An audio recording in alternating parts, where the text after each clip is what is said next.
पुष्टिमार्गीय सर्वज्ञ करुणारसपूरित श्रेष्ठ फलप्रदाता च तस्मै श्री गुरुवे नमः। तस्मै श्री गुरुवे नमः। श्री गुसाई जी परम दयाल की जय। भगवद वार्ता सत्संग पंचकुमार गोस्वामी श्री रघुनाथ लाल जी रचित एवं प्रथम श्री देवकी नंदन जी विरचित प्रमाण ग्रंथ श्री नामरत्नाख्य स्त्रोत। कल हमने दर्शन करे हते कृष्ण लीला रसाविष्टाय नमः। आज हम दर्शन करेंगे श्रीमते नमः। आइए वैष्णव दो घड़ी जिए। आप श्री का नाम श्रीमते नमः। श्रीमान आप शोभायुक्त हैं। श्री कृष्ण चंद्र के लीला रस से आप संपूर्ण आवेश से युक्त हैं।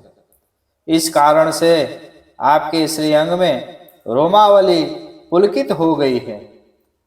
ऐसी शोभा को आप धारण करने वाले हैं, इसलिए आपका नाम श्रीमान है। वस्तु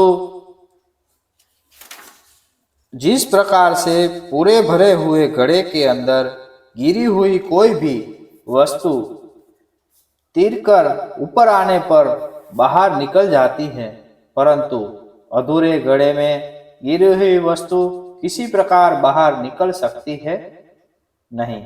इस प्रकार से पूर्णानंद का अनुभव अंतःकरण में होने पर शरीर पर रोमांच प्रकट हो जाता है और इसलिए पूर्णानंद का बाहर भी अनुभव अच्छी तरह से हो जाता है। यदि ऐसा हो तो पूर्णानंद आपका बाह्य रीति से प्रकट कहाँ हुआ? ऐसी शंका यदि की जावे तो अब आपका दूसरा नाम कहत है।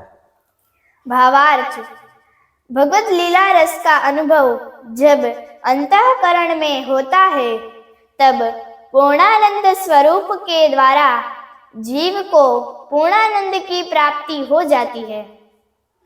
पूर्णानंद प्राप्त होने पर जीव केवल हृदय के द्वारा ही उसका आस्वाद नहीं लेता है, परंतु देह और इंद्रियां भी इस अलौकिक आनंद रस में डूब जाते हैं और इसका अनुभव करते हैं।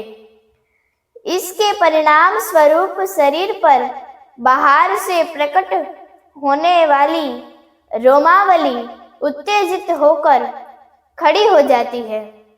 पूर्णानंद के अनुभव की प्रसन्नता बाह्य रूप से भी दृश्यमान होती है।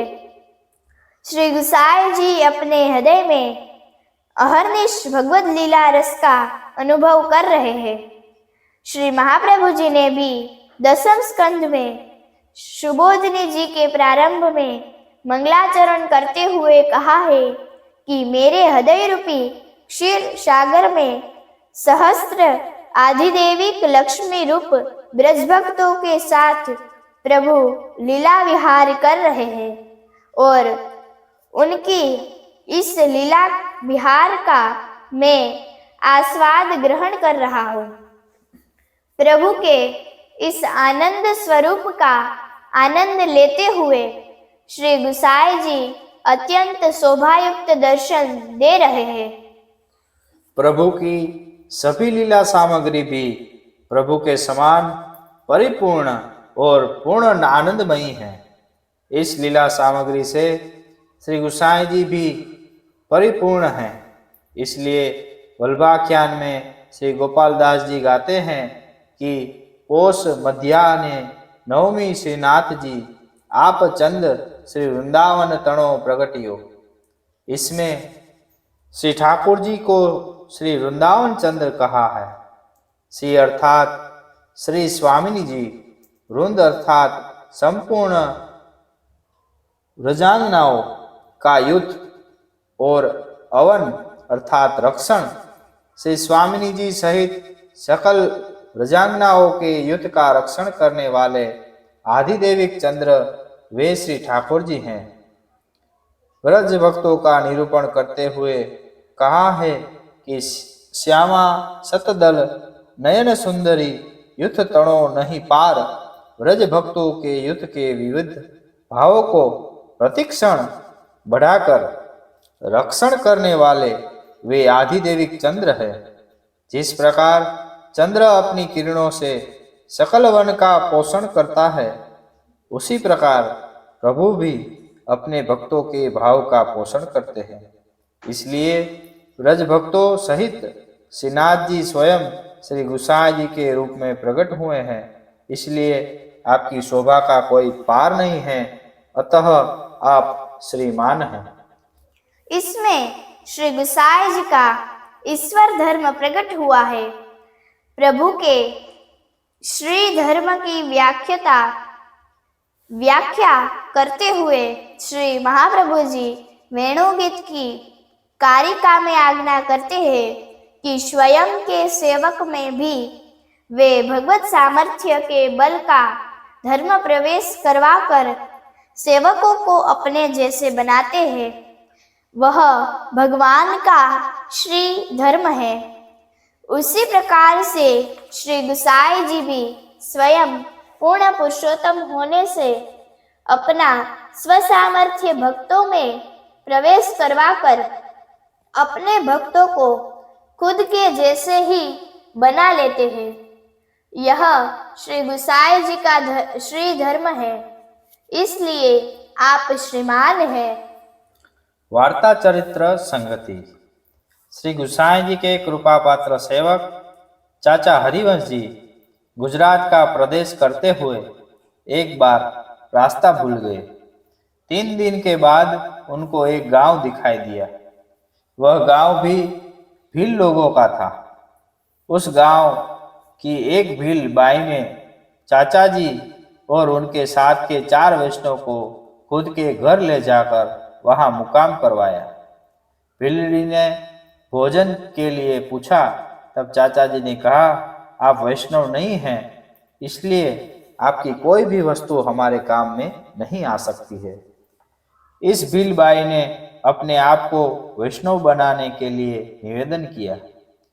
उसकी अत्यंत आतुरता देखकर चाचा जी ने उसे अपरस में स्नान करवाकर श्री गुसाई जी की तरफ से श्री अष्टाक्षर महामंत्र उसे दिया एवं वैष्णवी जीवन जीने की रीत सिखाई तथा उसे श्री अष्टाक्षर महामंत्र को नित्य बोलने को कहा। उस भीलबाई के घर के भी सभी लोग वैष्णव बन गए। यह भीलबाई प्रतिदिन प्रभु को भोग धर के ही लेती थी, परंतु उसे आचार विचार का ध्यान नहीं रहता था। इसलिए श्रीनाथ जी ने श्री गुसाई जी को शिकायत की कि चाचा जी ने एक भीलबाई को शरण में लिया है, वह अपना जूठन मुझे भोग धरती है।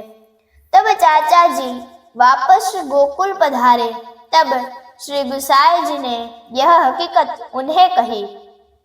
चाचा जी फिर से उस भीलबाई के गांव में गए, बाई को आचार विचार समझाया तथा उसी प्रकार से वह बाई अब रसोई करके भोग धरने लगी। इसलिए श्रीनाथ जी प्रसन्नता से आरोगने लगे। इस प्रकार श्री गुसाई जी ने अपने सेवकों को भी खुद के सर्व सामर्थ्य का दान किया है। अतः आप में श्री धर्म प्रत्यक्ष दर्शनीय है। अस्तु। कल हम दर्शन करेंगे श्री वल्लभ नंद नंदाय नमः। आप श्री वल्लभ के पुत्र हैं। आइए वैष्णव, कुछ प्रश्नों के उत्तर हम देखें। एक प्रश्न हमने आया था, कम्युनिटी में किया था, उसमें था उष्ण काल में बीड़ा के पान को पंखा करते वैसे वैष्णव का नाम। उसमें ऑप्शन है जगन्नाथ दास, माधव दास, मधुसूदन दास या मोहन दास। ज्यादातर वैष्णव यानी 70% वैष्णव ने जगन्नाथ दास कहा है, पर सही उत्तर है मधुसूदन दास। श्री गुसाई जी ने बाज बहादुर के प्रदेश में बरसात बरसाई, यह कौन सी वार्ता जी में आवे है? उसमें ऑप्शन है माणेकचंद की वार्ता, गंगाबाई की, भाईला कोठारी की वार्ता में, कि हरजी कोठारी। 71% वैष्णव ने उत्तर दिया है माणेकचंद, पर वैष्णव वो उत्तर गलत है। यह बात भाईला कोठारी की वार्ता में आवे है। जब गुसाई जी भाईला कोठारी के वहां विराज रहे हुए तब ये बाज बहादुर वहां आवे और श्री गुसाई जी उनको आशीर्वाद दे रहे हैं। और एक प्रश्न है, ठाकुर जी को सेहरा कौन के भाव सो धरायो जाए है? ऑप्शन है श्री यमुना जी के भाव सो, श्री स्वामिनी जी के भाव सो, कुमारिका के भाव सो, कि राधा सहचरी के भाव सो। यहाँ में 4% यमुना जी के भाव सो वैष्णव ने लिखा है, स्वामिनी जी के भाव सो 85%, कुमारी के 6% और राधा सहचरी के 6%। स्वामिनी जी के भाव सो 85% लिखा है, वैष्णव ने उत्तर दिया है, पर वो गलत उत्तर है। हमने गोकुलनाथ जी के रहस्य भावना में ये आया था, श्री गोकुलनाथ जी ने दिखाया बताया था कि सेहरा कौन के भाव सो आवे, सेहरा कुमारिका के भाव सो आवे, ये उत्तर सही है वैष्णव। यहाँ हमने जो प्रश्न हम ले रहे हैं उसमें जो ज्यादातर गलत है वही प्रश्न हम ले रहे, वरना हर दिन सुबह दोपहर को 1:30 बजे, रात को 8:30 बजे और शाम को 10:30 बजे 3 प्रश्न हर दिन हम ये पोस्ट करते हैं। तो भगवद वार्ता सत्संग चैनल के में जाके आप कम्युनिटी में ये सब प्रश्न के उत्तर दे सकते हैं। जय श्री कृष्ण।